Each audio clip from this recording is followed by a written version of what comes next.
Bapak Ibu yang dimuliakan Allah Subhanahu wa taala. Apa akibatnya jika seorang muslim enggak membayar hutang, Pak Ustadz? Oh. Ayat yang paling panjang dalam Al-Qur'an, surat Al-Baqarah 282, ayat tentang hutang.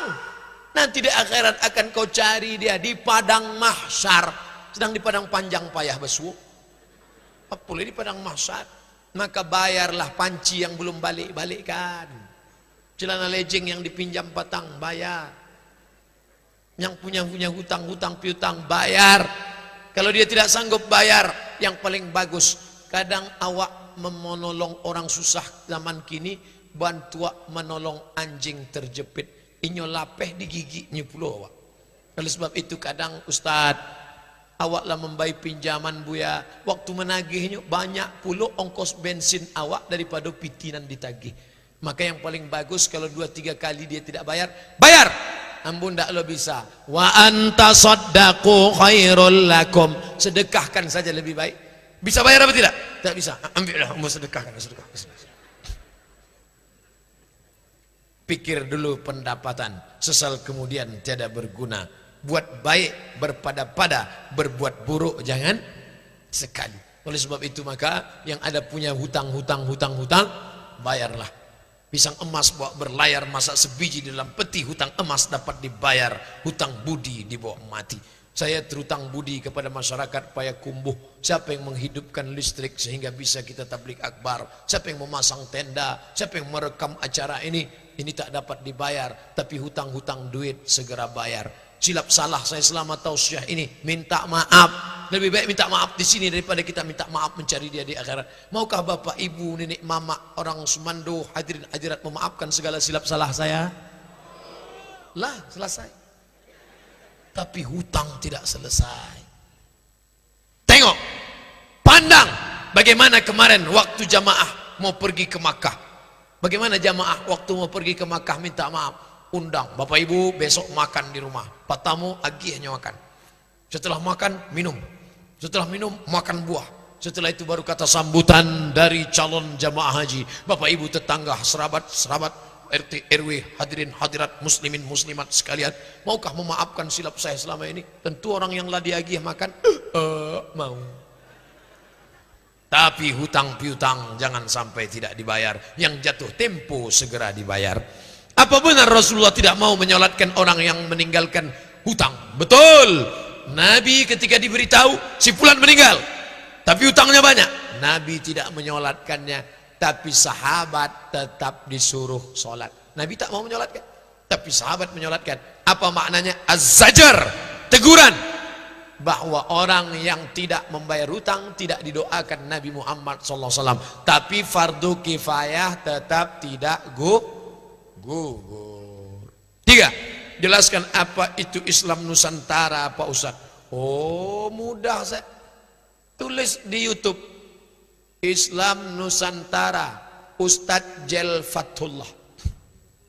Ustadz Jel Fatullah dari bumi Minangkabau. Kami masyarakat Minangkabau tidak perlu kepada Islam Nusantara. Alah, nonton videonya.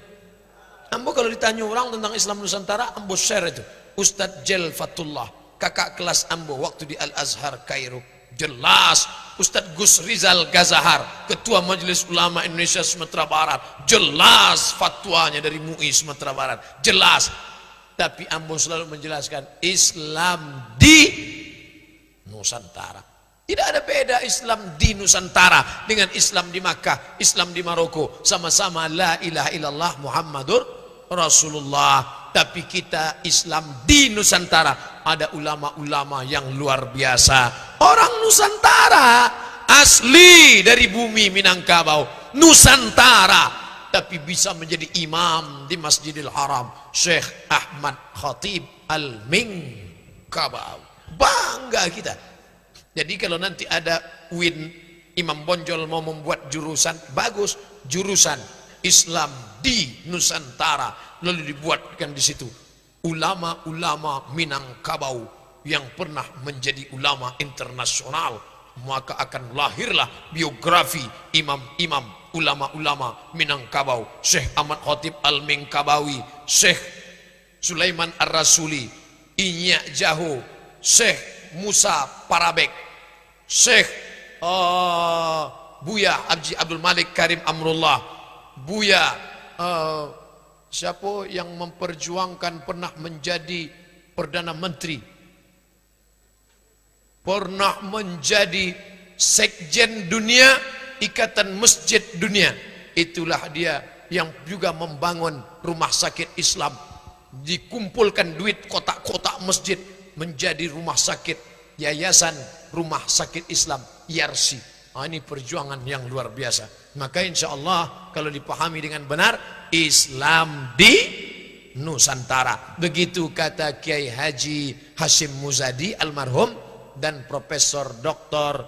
Ali Mustafa Yaakob almarhum, Imam Masjid Istiqlal. Yang betul kata beliau, Islam di Nusantara. Ustaz, di tempat kami banyak masjid yang di depannya ada kuburan. Ada orang mengatakan tak boleh sholat di masjid yang di depannya ada kuburan. Kami mohon penjelasan. Kau masjid, di depan masjid ada kuburan.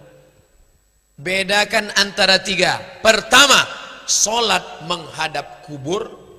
Dua, sholat di masjid di depannya ada kubur.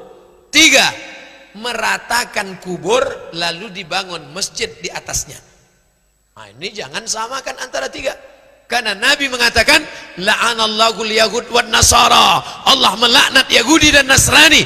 Allah melaknat Yahudi. Kenapa? Ittakhadhu qubur anbiya'ihim masajid. Mereka merubah kubur menjadi ini kubur Abdul Somad.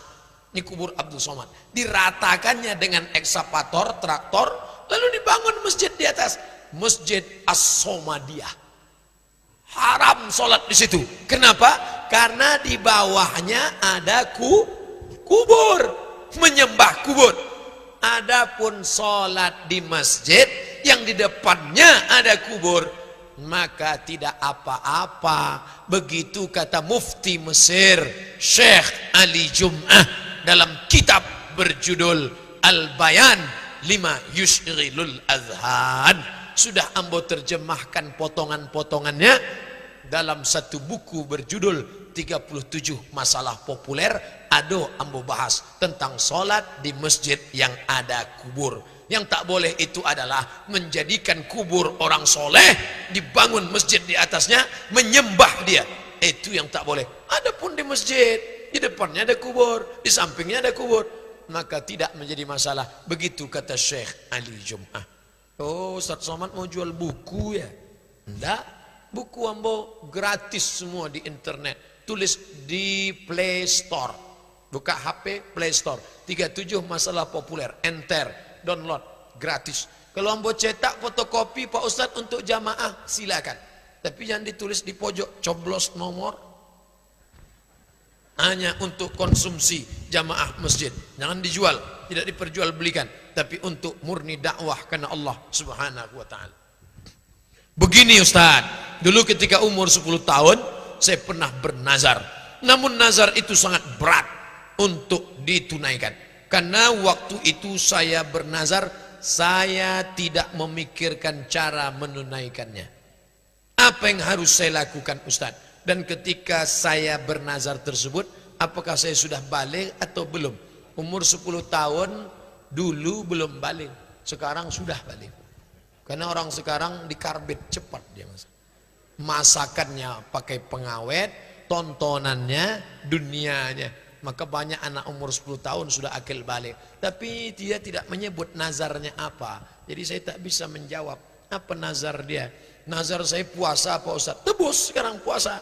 Nazar saya Pak Ustaz mau sholat di Masjidil Haram, menabung, mudah-mudahan bisa ke tanah suci Makkah. Nazar saya ingin minum tua Pak Ustaz. Oh tidak boleh. Semua nazar yang haram tidak ditunaikan. Nazar itu otomatis batal. Ya Allah, kalau lulus ambo tes PNS tahun niko makan babi panggang ambo. Tidak. Tapi kalau nazar itu, nazar merubah yang sunat menjadi wajib. Kalau anak ambo lulus PNS tahun ini ambo berkurban ya Allah. Tapi kalau ndak lulus sumui duit ambo ndak akan berkurban.